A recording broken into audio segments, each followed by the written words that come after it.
Winnipeg, I always tend to talk about this in interviews just because we're 7 hours and an international border away from Minneapolis, which is the largest city that's close to us in Canada. The closest city with 1 million people or more is Calgary, and that's 15 hours away from us.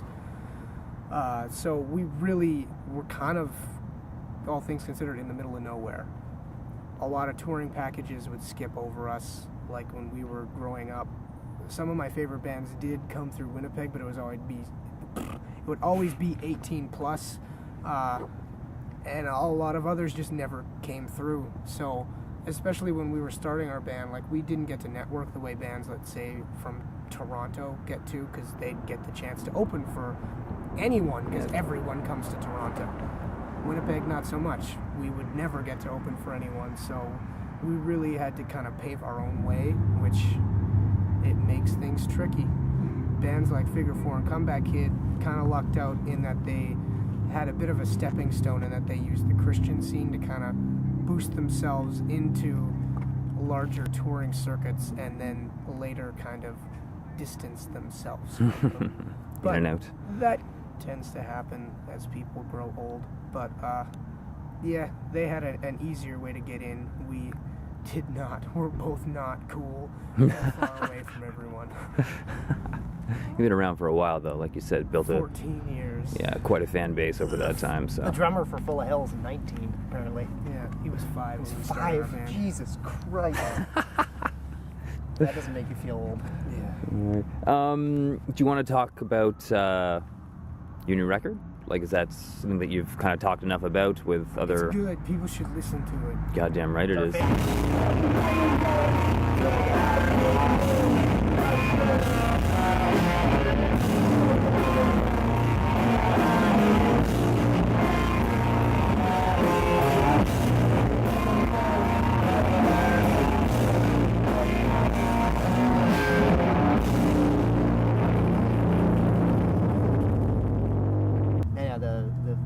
Coming out for Terror Pulse is just it's silly.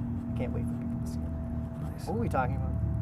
Just your new album and new stuff. Record. Yeah, it's all of our collectively favorite album that Ken Moda has ever done, and we're very proud of it, and we've been touring the crap out of it. So I'm bored of playing these songs. I was gonna ask, do you have any touring plans next, or is it do you want to write, or right after this tour? Both. We're doing some U.S. shows with Norma Jean. Oh yes, I saw that. It's kind of like, it starts in the west secondary coast markets. Yeah, it starts in the West Coast and goes up through the New England area. And it's about, I think it's like, we're on 23 shows. It's like a month-long tour, but we have to miss the first few because of to finish the Canadian right, tour. Yeah. Right. But that takes us into the middle of December. So then we have like a month and a half off, and we have another tour that hasn't been announced yet in February. Yeah, we can't talk about, but we got another one in the works in the States in February. It's Okay. about a month and a half.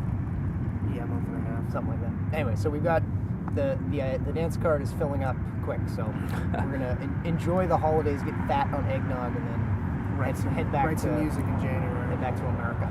Okay. Do you have like a time frame for a release? Like, I know you guys plan a lot of stuff. Like, do you have that in mind yet, or is that still too far in the future to be? I'd like to have that like March 2015. Kind of. We're on a semi 2-year schedule, so might as well keep it up. If we can write that stuff, which I see no reason why we shouldn't be able to. And in a 2-year schedule, how much time do you spend touring out of that? So far this year, we've spent like almost 7 months since the album came out. Yeah, so by the end of the year, it'll stopped. be close to 200 shows. Like, I think it's like 190 on the nose, which is okay considering we had the first 2 months off doing nothing. Yeah, no, that's definitely the most shows we've done in a calendar year, for sure. That's crazy. And then we'll taper off next year, I guess, though, after the first couple, I would assume. So we can do some writing. Yeah. We'll try to at some point too. We'll try to keep. I keep saying the dance card. Keep the itinerary as full as we can, to the point that it makes sense. Not as long as we're doing support tours in places, like if we're hitting the same places, as long as we're playing to new people, because you can't keep hitting the same places and expect tons of people to come and buy merch. You gotta play to new people. So people will get bored. And we'll get more.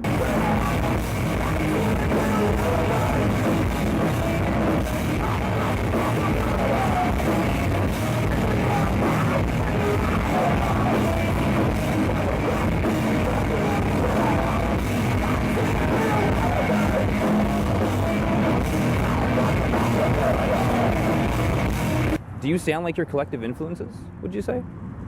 Like everyone's influenced by certain genres and bands, but they don't necessarily sound like them, do you? Yeah, We have inklings, like you can definitely hear the influences, but I think that's one of the reasons why we've had some success in, you know, places outside of Canada, and, you know, because we sound like something a little bit different.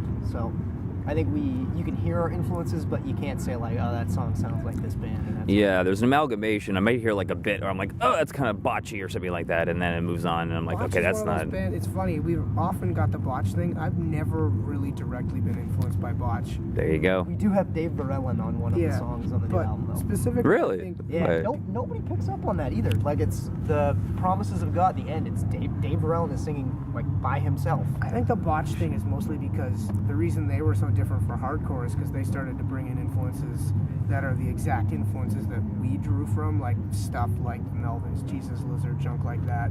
I know Matt Bayless was even talking about that with us. That was We were joking because we said to Bayless, who recorded all of Botch's stuff, Yeah, pretty all of it. Yeah, Pretty much, We yeah. were saying like, yeah, people compare us to Botch, and he's like, I don't hear it. We're like, all right, we're gonna quote you now. When people say, I'm sorry. no, we don't mean that, 'cause it is, Yeah, I it's in the same neighborhood, so. It's the bouncier like riffs that are I've odd seen time some- signatures I've and seen so some forth. reviews that said we're straight up a Botch worship band. It's like, Oh, really? No, Sorry. no. That was, I think No. that was the thing that Bayless said, like, I don't hear that. Yeah. No. Like, all right. That was Norma Jean. That wasn't yeah, you the guys. second record definitely. Yeah, second, yeah. It reeked of certain Botch riffs, but Yeah, but there's I didn't mind. worse stuff to Yeah, say. yeah, exactly. I mean, Yeah, that sounds good. like Botch. We're like, cool. Yeah. At that point, I'm like, hey, it's my new Botch. Botch isn't a band anymore, so whatever. You're speaking of Matt, and you also work with Kurt? Yep. Yeah. Kurt, yeah.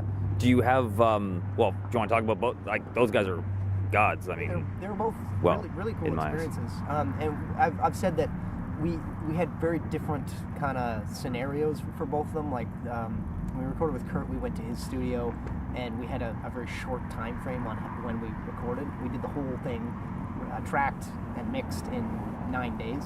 wow. So and then with Matt, he came to Canada, and we had a much longer schedule, so there was much less of a time crunch. So they're both really positive experiences, and we liked the way both records came out. But Matt's we had a lot more time to play with, and a lot of the stuff that I wish we could have done on all of our records, we were able to do because we just had more time. So when people say, well, what's your favorite studio experience? I'd say, like, well, the one with Matt, and that there was a lot of factors that went in with that. Yeah. It's not just like, Matt's the best. Yeah.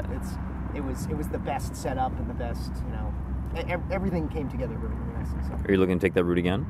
if we can, yeah. Yeah? If we can. Yeah, it's like flying about like right away. I was like, oh man, that's got to be expensive. Yeah, it would be nice to have that much time every time, but we'll see what the budget dictates. Mhm. But we do know a lot more of what we want out of recording now. I mean, you learn every record you do, you learn a little bit about how you want to do things, and every time there's something that after the fact you go like, oh, I changed this or I changed this, and yeah, it's a constant learning experience.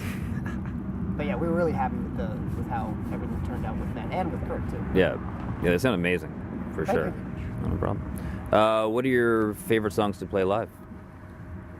for me, probably the Terror Pulse. Nice.